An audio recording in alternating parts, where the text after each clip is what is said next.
Bismillahirrahmanirrahim. Assalamualaikum warahmatullahi wabarakatuh. Saya Salwa Nur Latifah. Halo teman-teman semua, kembali lagi di video saya yang masih membahas mengenai mata kuliah Etika Islam. Teman-teman semua, dalam kehidupan sehari-hari, manusia tidak bisa dipisahkan dengan salah satu unsur yang paling penting. Apakah unsur tersebut? Yaitu komunikasi. Mulai dari ketika kita berinteraksi dengan orang tua, berinteraksi dengan teman, dosen, atau bahkan di media digital. Namun, teman-teman semua, ketika kita berinteraksi, seringkali kita lupa untuk memperhatikan bagaimana etika dan adab yang benar saat berkomunikasi. Oleh sebab itu, pada video kali ini saya akan membahas mengenai etika komunikasi dalam Islam. Mari kita simak pembahasannya. Baik teman-teman, kita masuk kepada pemaparan materi pertama, yaitu mengenai pengertian komunikasi. Apa sih komunikasi itu? Teman-teman semua, komunikasi merupakan sebuah proses penyampaian pesan atau informasi dari satu orang ke orang yang lainnya, baik secara lisan, tulisan, maupun media digital. Dalam ajaran Islam, komunikasi tidak hanya sebuah proses penyampaian informasi, tetapi bagaimana cara kita menyampaikan informasi tersebut dari satu orang kepada orang lain. Agar apa? Agar tidak menyakiti orang lain dan tentunya sesuai dengan ajaran Al-Quran dan hadis. Sebagaimana terdapat dalam firman Allah Subhanahu wa Ta'ala dalam Quran surat Al-Ahzab ayat 70 yang berbunyi, Bismillahirrahmanirrahim. Ya ayyuhalladzina amanu taqullaha wa qulu qawlan sadida, yang artinya, wahai orang-orang yang beriman, bertakwalah kepada Allah dan ucapkanlah kalimat yang benar.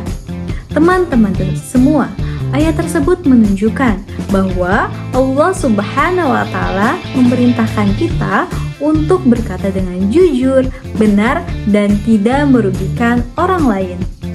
Nah, teman-teman semua, dari sini kita dapat memahami bahwa etika berkomunikasi dalam ajaran Islam ini memiliki prinsip-prinsip utama, dan saya klasifikasikan menjadi 5 prinsip utama dalam etika komunikasi. Apa saja?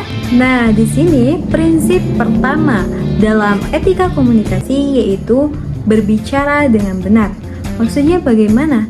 Teman-teman semua, ketika kita berkomunikasi dengan orang lain, maka berikanlah informasi atau pesan tersebut dengan benar tanpa menambahkan bumbu-bumbu kebohongan. Atau dalam media sosial, ketika kita mendapatkan informasi yang belum tentu kebenarannya, maka lebih baik kita tidak menyampaikan informasi tersebut.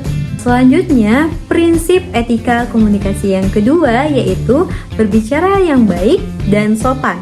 Teman-teman semua, dalam kehidupan sehari-hari, ketika kita berkomunikasi dengan orang lain atau ketika kita ingin menyampaikan pesan kepada orang lain, maka jangan gunakan kata yang kasar dan tetap gunakan adab dalam berkomunikasi agar komunikasi tersebut tersampaikan dengan cara yang baik. Selanjutnya, teman-teman, prinsip etika komunikasi yang ketiga yaitu tidak menyakiti hati orang lain. Teman-teman semua, ketika kita berinteraksi dengan orang lain, tentunya kita tidak boleh melontarkan kata-kata yang akan menyakiti hati orang tersebut.